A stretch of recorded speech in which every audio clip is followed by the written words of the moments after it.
Hello guys, in today's video I'm going to show you how you can sell your domain name on GoDaddy and list it in the auction. So when you already have your domain, you want to go to GoDaddy, log into it, and when you click this arrow, you can see your account and my products. You want to click on that.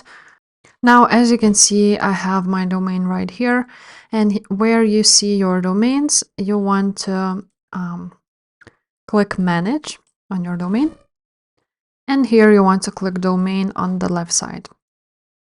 Now, when you are here, as you can see, there are some settings. So you want to click on domain settings. And here you can see the option to sell, a list for sale, and you will see what your domain is worth. So when you click list for sale, you can actually get started. And as you can see, you can set your buy now price right here.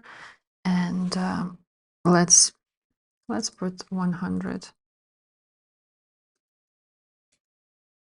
And now recommended ad for a sale page. So you may lower your commission fee by 40% and double the chance of selling your domain by adding it for sale lander. So as you can see, if you want to sell it quicker, you will lose 40%.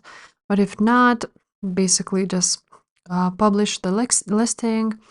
And yeah, that's basically it. That's how you set your price and sell your domain on GoDaddy. If this video was helpful, please leave a like, subscribe to this channel, and I will see you next time. Bye.